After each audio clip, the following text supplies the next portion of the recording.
Doctor Urmila, ये कहा जाता है कि हमारे देश में लड़कियों के लिए जो सबसे अच्छा व्यवसाय है या नौकरी है, वो टीचिंग है।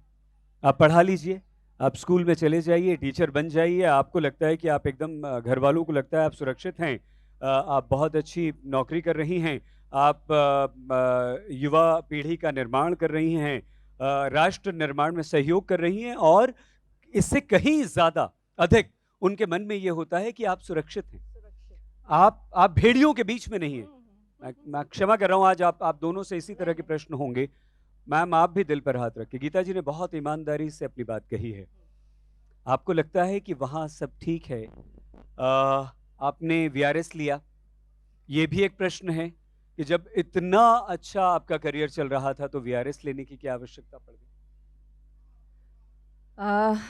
बीआरएस तो मैंने अपने व्यक्तिगत कारणों से लिया है और जहाँ तक ये सारी की सारी चीज़ें जो बच्चियों के बारे में या शिक्षा के बारे में आप कह रहे हैं, बिल्कुल आप सही कह रहे हैं। शुरू में मेरा प्रशासनिक सेवा के लिए सिलेक्शन हो गया था और मैं आज भी उस बात के लिए इतनी दुखी रहती हूँ कि मुझे तब क्यों नहीं जाना चाहिए था।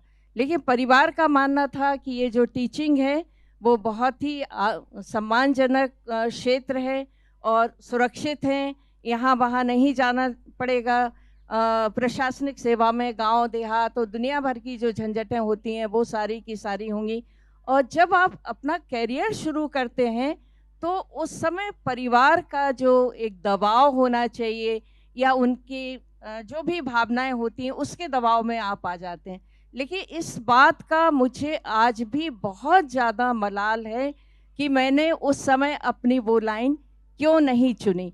क्योंकि मैं बचपन से ही मेरा स्वभाव हमेशा गलत के प्रति खड़े होने का रहा। मैं हमेशा प्रतिरोध करने वाले स्वभाव की रही हूँ। मैंने जहाँ भी लड़के-लड़की में अंतर देखा, खान-पान में अंतर देखा, रहन-सहन में अंतर देखा, मैं हमेशा विरोध करती थी। मेरा नेचर ही मैं यूँ खामोश रहती हूँ, बहुत कम बोलती हूँ। लेकिन यदि आप मेरे कहानी या उसको उठाकर देखेंगे, हर एक में वो संघर्ष, वो विरोध, वो प्रतिरोध आपको दिखाई देगा। तो ये खामोशी की जो भाषा है, उसको प्रतिरोध में कैसे बदला जाए। और सईद जी, जिस शहर में मैं रहती हूँ, वो शहर गंगा जमुनी तहज़ीब का शहर माना जाता है। लेकिन वहाँ भी लड़कियों की जो एजुकेशन है, बहुत ब्रिलियंट लड़कियाँ हैं, उनके परिवार वाले उनको बिठाल देते हैं घर में कि अब आगे नहीं पढ़ना है, चाहे आर्थिक स्थिति हो या घर की परंपराएं हों या सा। तो मेरी हमेशा जो विरोध रहा है कि नहीं, लड़कियों को हमेशा आगे निकालना है। यदि आप उनको शिक्षित करेंगे, वो आपके परिवार को मजबूत बनाएंगी।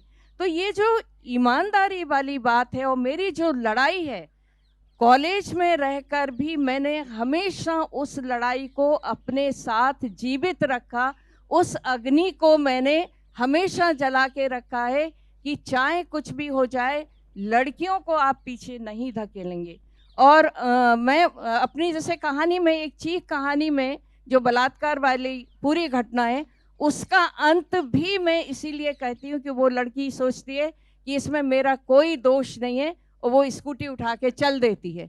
तो ये जो प्रतिरोध का वो है, वो मैं चाहती हूँ कि लड़कियां स्वयं निर्णय लें, सशक्त बने, आगे जाएं और प्रतिरोध की जो तपिश है, वो उनको कभी भी अपने अंदर कम नहीं होना चाहिए। और मैं हमेशा चाहती हूँ कि वो निर्णायक रूप में आए, निर्णय लेना सीखें। अगर वो निर्णय लेना सीख जाएंगी तो बहुत सारे अपने जीवन के निर्णय वो ले सकती हैं, सही का चयन कर सकती हैं। और ये जो घटनाएं आज घटित हो रही हैं कि टुकड़ों टुकड़ों में किसी की देह को कर देना, मतलब कल्पना नहीं की जा सकती है इस बात की कि कोई कैसे ये कर लेता है, वो मनुष्य है या नहीं है। तो मैं ये सोचती कि ये लड़कियां क्यों नहीं डिसीजन लेती हैं गलत के प्रति, कि आप मार खा रही हैं, पिट रही हैं, गालियां खा रही हैं, सब कुछ कर रही हैं, और एक इस उम्मीद में कि जो व्यक्ति आज नहीं सुधरेगा वो कल कैसे सुधरेगा। तो यदि आप डिसीजन मेकर हैं, आप अपने निर्णय लेती हैं, तो कहीं ना कहीं इस जो हिंसा है, ये जो मार काट है, ये सारी की सारी चीज़ों से आप बच सकती हैं। मैं हमेशा यही कहती हूँ